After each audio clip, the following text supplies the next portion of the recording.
Hey guys, today I want to talk about how to nail an interview. How to nail it in two ways. One is to be honest without lying, and another way is how to get the interview without telling the truth. So let's begin. You are your brand. The things that you say and believe in should also resonate with the company you want to work at. If there's a place that you really want to work at, the best thing for you is to tell the truth. Be honest. Because if that is your real place that you want to be at, you will go an extra mile. You will work harder. You will want to be there because that will be your life. I invite you to look at it in this way. The company you want to work at is like a relationship with your partner. When you meet someone and you set a wrong expectation for him or her, and you start to lie, not being honest, you create an illusion of who you are not. He or she does not love you, she loves who you represent yourself to be. And if that is false, then you create an illusion that will haunt you later, because you will need to follow the expectations of your partner in order to maintain that illusion.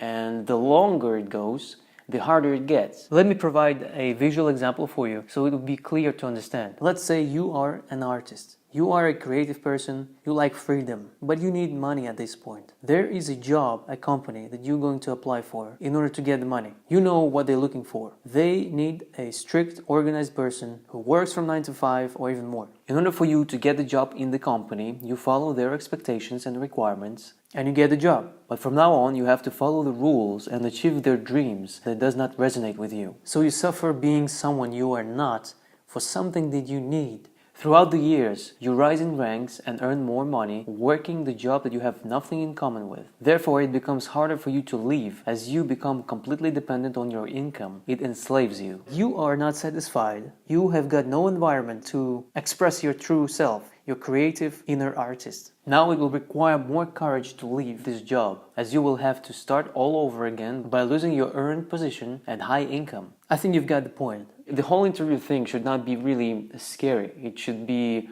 honest way to find out if both sides are on the same page and they're looking for the same thing. I ask about what is it that they do, what they stand for in a philosophical way. Yeah, they can sell potatoes or provide some services, but what is the reason behind that? As I want to be a part of that, I want to be sure that we are on the same page with them, because we're going to work together. This is the relationship that we're starting, and it's okay not to get an interview. It's okay to find out that they are not what you're looking for, or maybe you are not what they're looking for, and there's no losing or winning. For some reason, if you're not accepted by the company, do not get disappointed.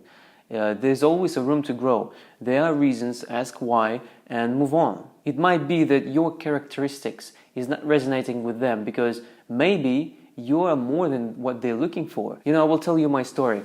I was working in the production field of video production, films production, and I was moving on to a post-production because I didn't like to be in the field when there was raining and so on.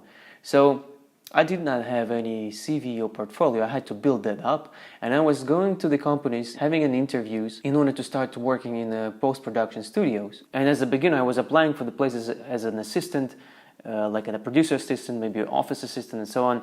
And at the interview, I was trying to figure out how to get involved with the company a little bit on the higher level. And I was not accepted. At first I was disappointed because I was thinking I could not get a job because I was not qualified or I was missing something. But then I had a thought that actually maybe it's opposite. Maybe I am going to the places I'm just not built for, you know. Maybe I should not be an assistant. Maybe I'm built for the step higher, a manager, a producer. And then I remembered at the interviews that the interviewers were lost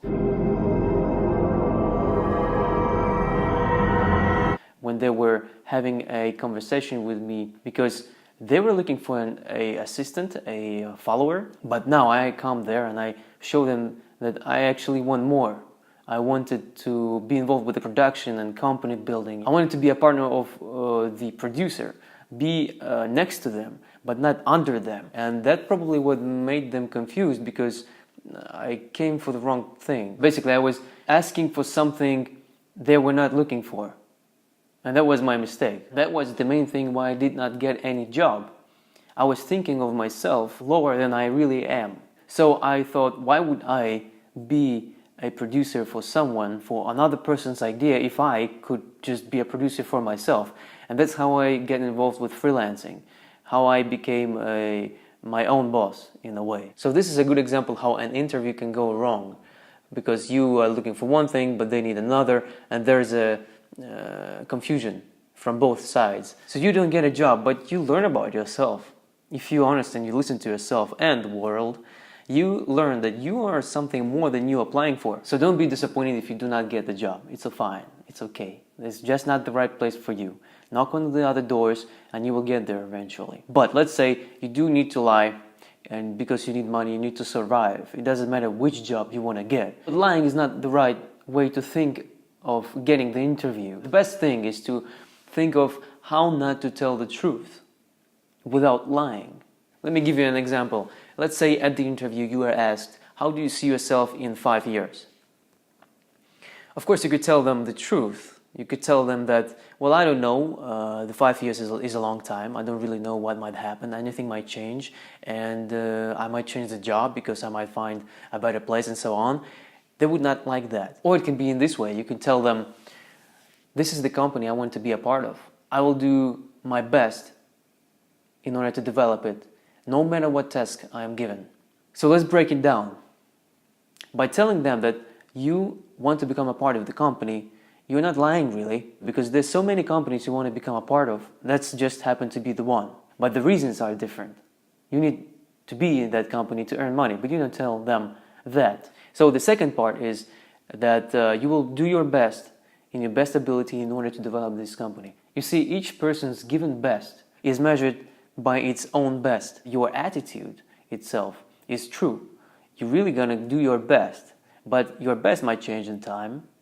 You might change, and everything changes. So you cannot give them 100% certainty that that's what is going to happen. But at this point, yes, you are looking for the job. You're looking for the company. You're gonna give your best. So you're not telling them the lie.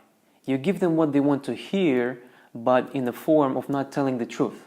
I hope you follow me. So that kind of mindset of yours can brainwash you to nail an interview, to pass through and give what they want to hear. I know I'm not giving you all the answers for all questions that you will receive on the interview. You see, you can look for the answers and questions of the interviews on the internet, but you will never be prepared for everything. So figure out what you resonate with, what you stand for, and be honest with yourself, because that honesty, the openness that you have will actually bring out all answers to all questions that you will receive. And if you are really interested in the job, you would want to be there. That is because you are valuing what they value. You resonate with the company. What they stand for, you stand for. You want to be there. You will find the way how to get there. You will learn the skills in order to be there, and you will be a part of that. But if you are lost and you don't know what you want to do in your life, you don't know what you stand for, what do you resonate with, I advise you to go and watch my previous video. It's actually talking about how to find your passion, your career, and then you can come back to this video and nail the interview for the job you really want to work at. So thank you for your patience as always, and that will be it for this video. I will see you in the next one.